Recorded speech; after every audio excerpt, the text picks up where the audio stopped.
Sean O'Connor, Macabre Daily. I am here with the incredible actors, stars of the fantastic new horror film Others.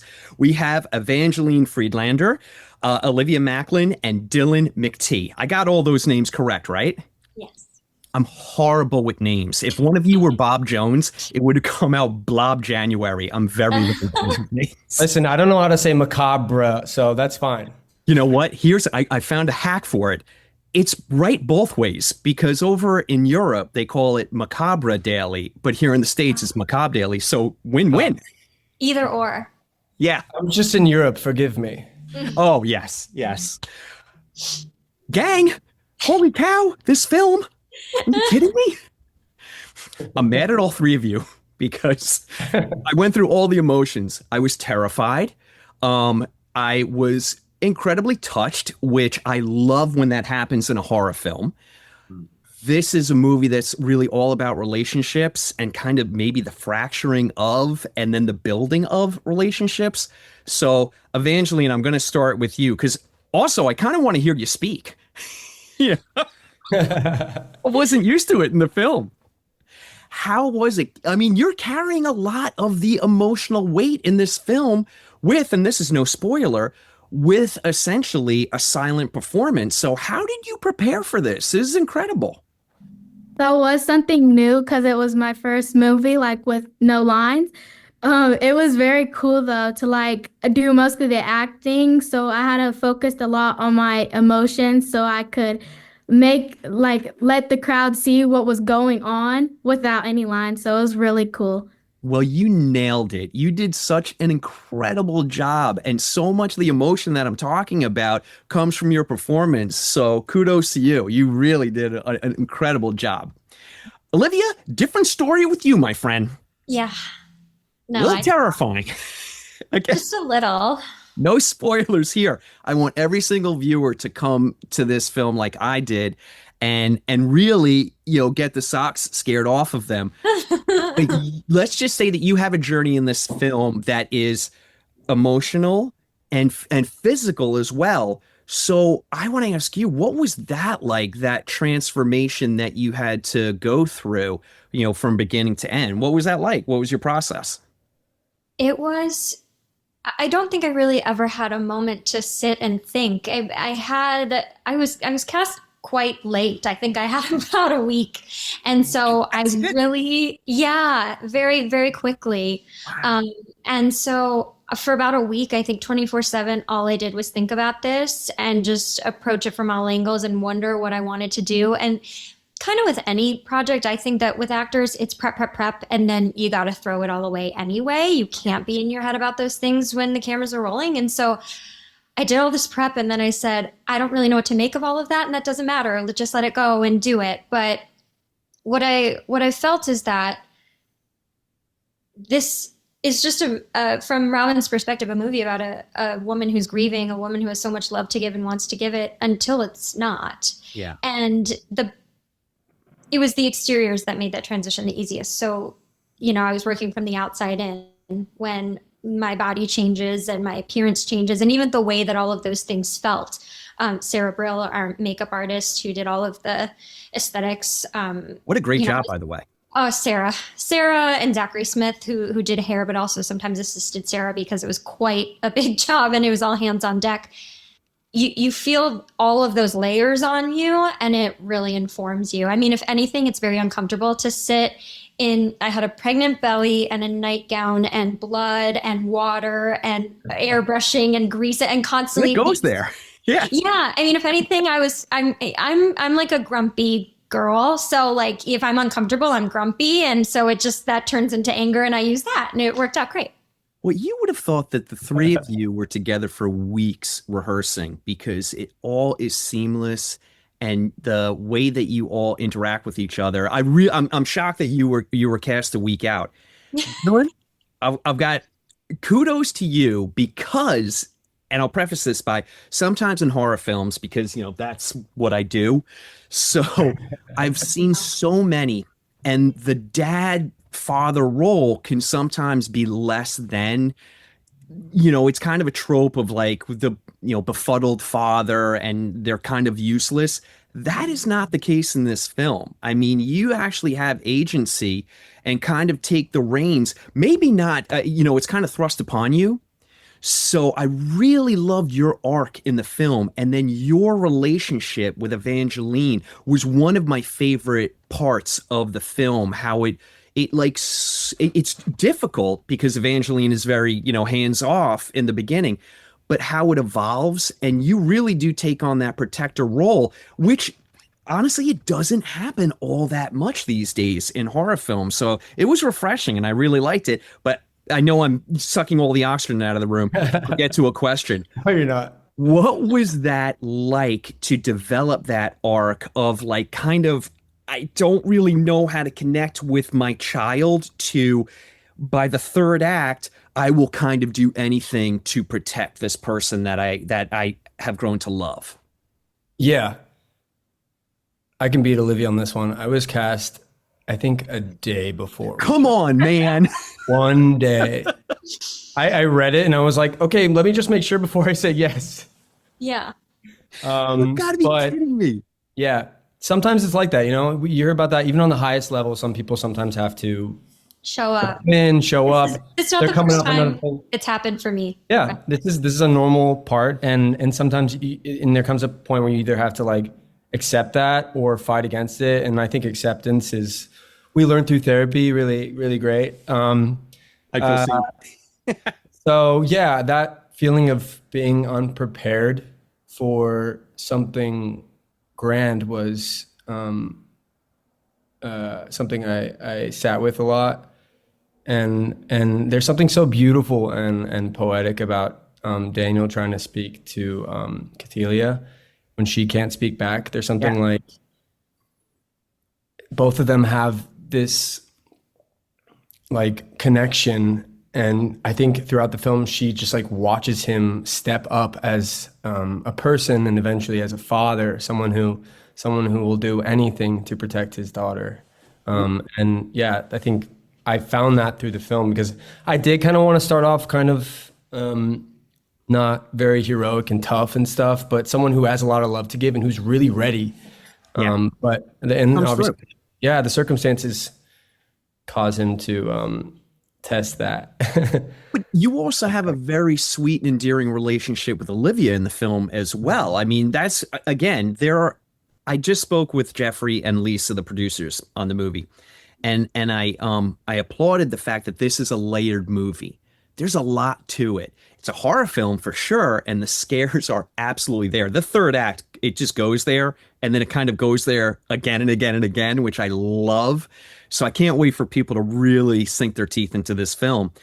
But it also lands emotionally. It really ticks all the boxes because you're fully immersed in the characters and you care about them. You really do care about them by the end. Olivia, yourself included. Even though you may be, I mean, technically the baddie, but I don't even know if that's accurate. But the viewer will care about you as well and what ultimately happens in that third act. And I just want to applaud all of you because I'm shocked that it came together so quickly. Because I really feel like you all were going to come on today and tell me, well, we were 3 weeks in the Catskills. After week 4 of rehearsals.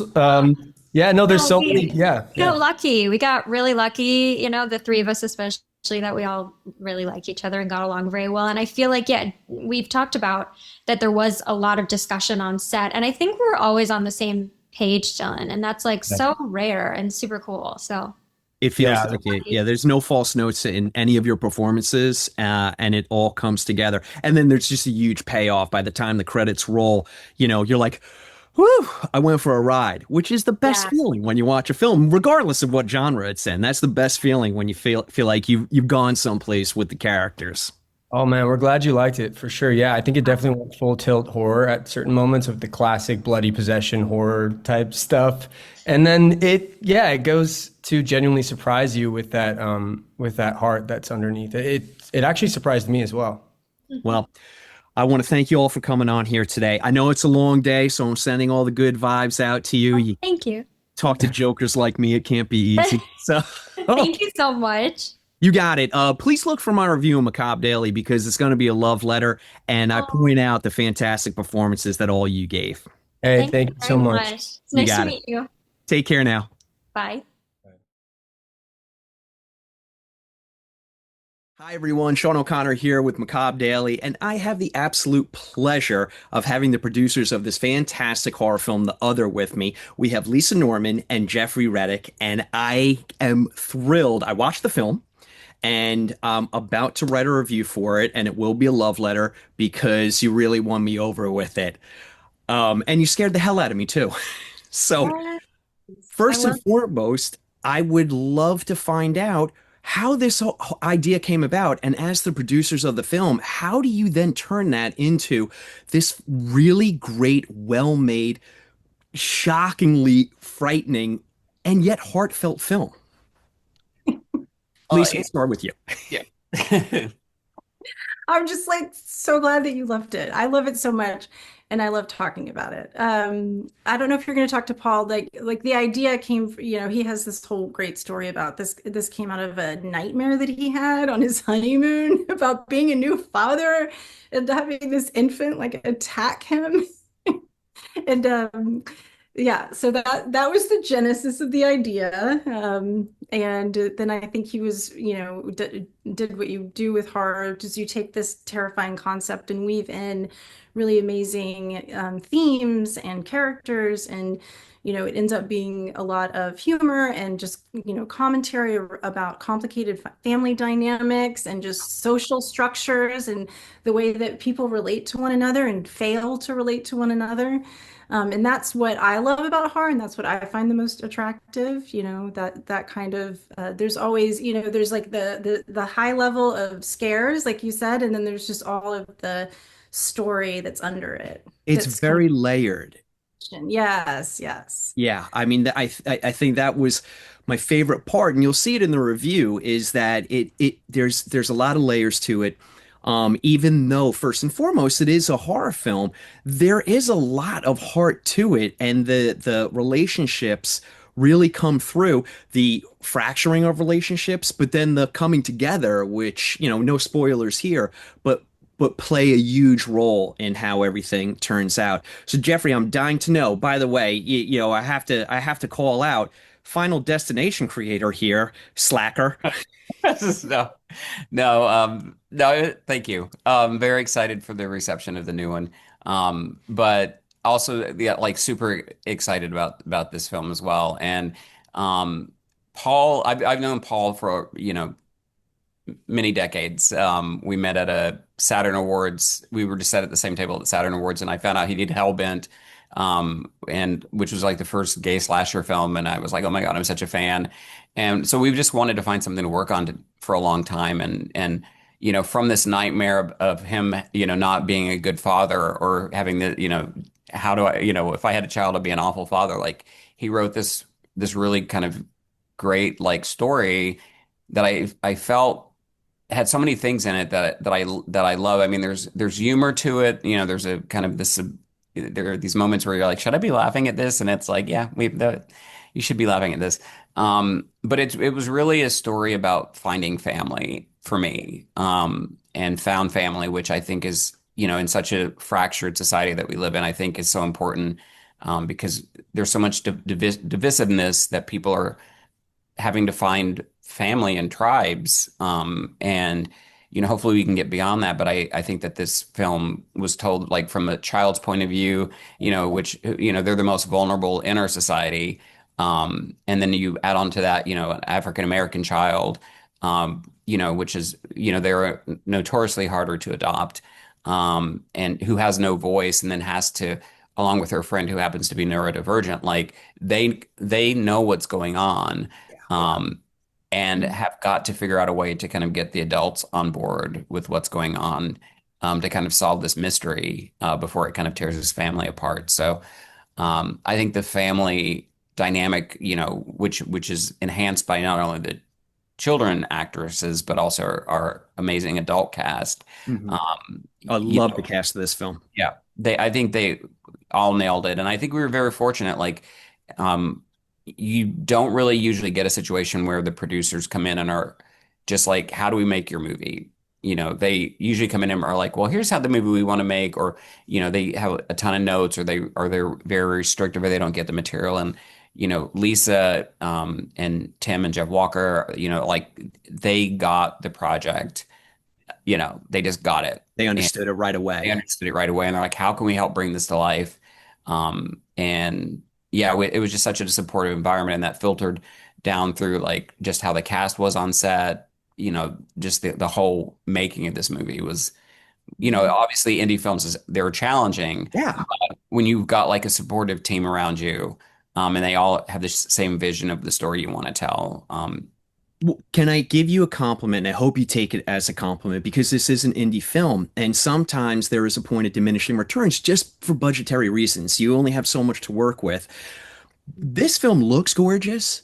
It sounds gorgeous. I love the practical effects that are utilized in the film. I think it's almost like an homage to 80s, but it is very of the now. And I really did just love the dynamic. And Jeffrey, you bring up a great point. Like, you have to find your people in this day and age. It's crucial. And that's what really touched me in the movie, that it was all about, for someone who actually has no voice to have agency and find support in that way. Really landed for me. But what truly won me over, and again, I have a big mouth and I don't want to spoil anything because I want people to come into this. I want people to come into this film and experience the way I did. But that third act goes there. Yeah. I mean, it really does.